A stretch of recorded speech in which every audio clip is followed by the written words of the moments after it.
করতে কলকাতা থেকে দিল্লির উদ্দেশ্যে রওনা তৃণমূলের প্রতিনিধি দলের। সোমবার সকালে বিমানবন্দরে দাঁড়িয়ে রাজ্যসভার সাংসদ দোলা সেন নির্বাচন কমিশনে যাওয়ার কথা জানান। প্রাক্তন ও বর্তমান সাংসদ মিলে মোট 10 জনের প্রতিনিধি দল যাচ্ছে ইলেকশন কমিশনের দপ্তরে। সোমবার ইলেকশন কমিশনারের সঙ্গে দেখা করতে কলকাতা থেকে দিল্লির উদ্দেশ্যে রওনা দেয় তৃণমূলের প্রতিনিধি দল। এদিন কলকাতা বিমানবন্দর থেকে রাজ্যসভার সাংসদ দোলা সেন জানান, প্রাক্তন ও বর্তমান সাংসদ মিলে 10 জনের প্রতিনিধি দল ইলেকশন কমিশনে যাচ্ছি। গত সপ্তাহে দুদিন আমাদের 4 জনের প্রতিনিধি দল ইলেকশন কমিশনারের কাছে গিয়েছিলাম এবং আমরা বারবার লিখিত ও মৌখিকভাবে কমিশনারের কাছে জানিয়েছিলাম অত্যন্ত অন্যায়ভাবে এই ভোটের মুখে বাংলায় তৃণমূল কংগ্রেস এবং অন্যান্য রাজ্যে বিরোধীদের বিরুদ্ধে সিবিআই, ইডি, আয়কর এবং বিশেষভাবে এনআইএ এই এজেন্সিগুলোকে বিজেপি সরকার কাজে লাগাচ্ছে। পরে যত কেস আছে সব গ্রেপ্তার করুক দিয়ে না, এখন এটা বন্ধ রাখাই উচিত। দিলীপ ঘোষ বলছেন যে শাহজাহানের মতোই হারাবে যারা বোমবন্দুক পিস্তল নিয়ে দেশদ্রোহীদের মতন বিভিন্ন কাজ করছে, ঘর থেকে তুলে নিয়ে আসবে। আমি এর উত্তর দিয়ে দিয়েছি, মানুষ শেষ কথা বলেছে এবং বলবে। দিলীপ ঘোষকেও মানুষই জবাব বান্ডিল বান্ডিল টাকা আছে বলে এজেন্সির ভয় পাচ্ছে তৃণমূল, ঘরে বান্ডিল বান্ডিল টাকা এরকম বলছে। দেখুন, বান্ডিল বান্ডিল টাকার অনেক প্রচার আপনারা করেছেন। কত মাস হলো আপনারা একটু হিসেব করবেন। বছর ঘুরে গেল কি হিসেব করবেন? ভুলে গেল না বছর? প্রমাণ হয়েছে ইডি, সিবিআই, এত মহামহিম সব রাষ্ট্রপ্রধানরা কিছু প্রমাণ করতে পারলেন না। এখন একটা চার্জশিট দাখিল বা ন্যায় বিচার কোথায়? ফলে বান্ডিল বান্ডিল টাকা আপনারা টিভিতে দেখালে আর ওরা মুখ দিয়ে বললেই সেটা প্রমাণ হয়ে যায় না। আইনে সেটা প্রমাণ করতে হবে, তো প্রমাণ হোক, তারপরে দোষীকে দোষী বলবে। ততদিন সে অভিযুক্ত, ততদিন আপনার অভিযোগ আমরা ধরছি না। প্রমাণ আজ অবধি একটা প্রমাণ। মুখ্যমন্ত্রীকেই গ্রেফতার করতে হবে। এনআইএ আক্রমণ মানে সংবিধানকে আক্রমণ, দেশ বিরোধী কাজ। আবার বলছি, সংবিধানকে আক্রমণের প্রশ্ন, সংবিধানকে সম্মানের প্রশ্ন তৃণমূল কংগ্রেসের বিজেপি থেকে শেখার দরকার নেই। সংবিধান তো ওরা কিভাবে পরিবর্তন করতে চলেছে সেটা আমরা জানি, দেখছি প্রতি পদে। দেশের মানুষও দেখছেন এবং আপনি যাদের নাম বলছেন তারা সবাই দেশের মানুষই, বাংলার মানুষই তাদের জবাব দেবে খুব শিগগির।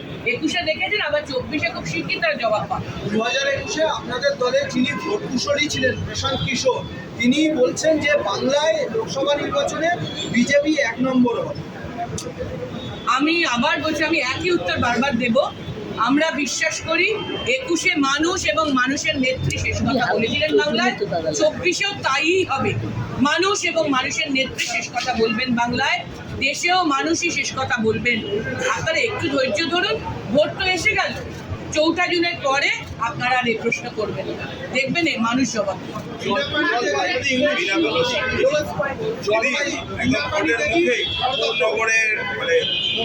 দেখা যায় শান্তনু ঠাকুর কেন্দ্রীয় মন্ত্রী, তার বিরুদ্ধে অভিযোগ যে বীণাপানি দেবীর ঘর জোর জবরদস্তি সেটা তালা ভেঙে ঢুকে দখল করে দিয়েছে।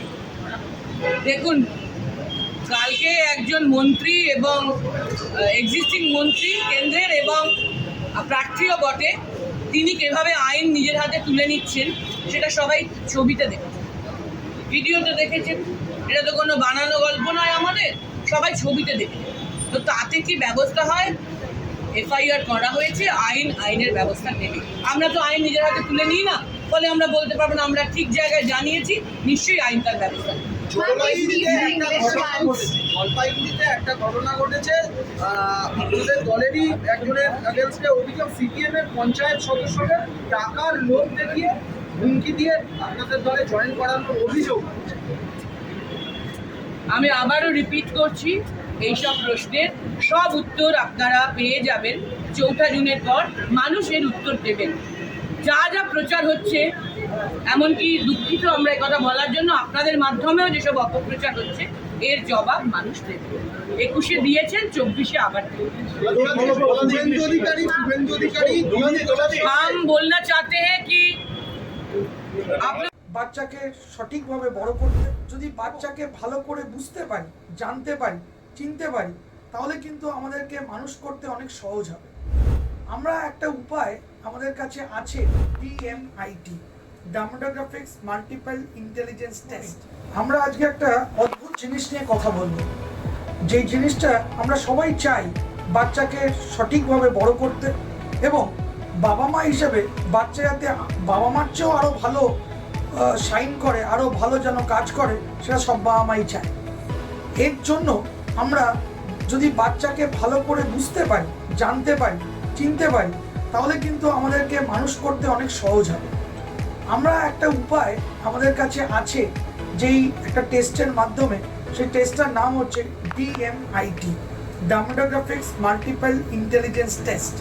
এই টেস্টের মাধ্যমে আমরা বাচ্চার ইনবর্ন ট্যালেন্ট, ইনবর্ন স্ট্রেংথস, বাচ্চার এরিয়াস অফ ডেভেলপমেন্ট, বাচ্চার কোন দিকে ন্যাক আছে, বাচ্চা কীরমভাবে পড়াশোনা করতে চায়, কীরমভাবে লোকের সঙ্গে মিশতে চায়, এই সব জিনিসগুলো আমরা বাচ্চার সম্বন্ধে জানতে পারবো সঠিকভাবে। যদি আমরা এটা জানতে পারি, তাহলে আমরা বাচ্চাকে সেই রকমভাবে তৈরি করতে পারবো, এবং তৈরি করতে পারলে বাচ্চা ভালো ফল করবে, শুধু পরীক্ষায় নয়, জীবনও সে ভালো করে দাঁড়াবে, যেটা সব বাবা মার ইচ্ছে। হ্যাঁ, আমরা আজকে এখন দেখাবো এই যে অদ্ভুত যে প্রসেস বা অদ্ভুত যে একটা টেস্ট, সেই টেস্টটা কি করে হয়। যে টেস্টটার নাম DMIT, demographics multiple intelligence test. Saugata, এবার তুমি শুরু করো।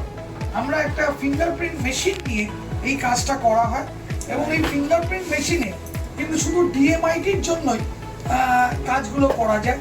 প্রথমে আমরা লেফট হ্যান্ডগুলোকে আগে নেব, তারপরে আমরা রাইট হ্যান্ড নেব, এই দুটোরই আমরা ফিঙ্গারপ্রিন্টগুলো নেব, এবং 3 রকম শেপে নেব, সামনে সাইড 3 রকম করে নেব, যাতে করে আমরা অ্যাকুরেট টু অ্যাকুরেট রেজাল্ট পেতে পারি। অনেকেই একবার নিয়ে রেজাল্ট বের করে, কিন্তু সবচেয়ে বেশি অ্যাকুরেট চাইতে হলে একটা ফিঙ্গারকে 3 রকম অ্যাঙ্গেলে নিয়ে আমরা এই কাজটা করি।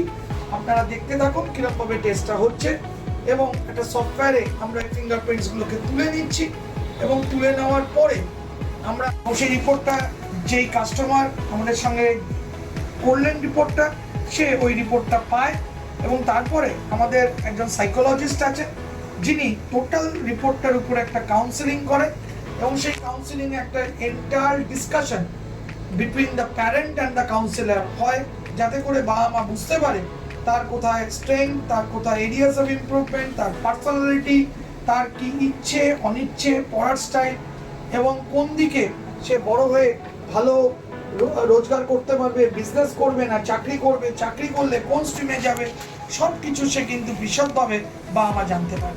এর সম্বন্ধে বিশদ জানতে যোগাযোগ করুন eMerit Solutions, এবং আমাদের ফোন নাম্বার এবং ইমেল আইডি, হোয়াটসঅ্যাপ নাম্বার সব স্ক্রিনে ডেমনস্ট্রেট হচ্ছে বা ডিসপ্লে হচ্ছে।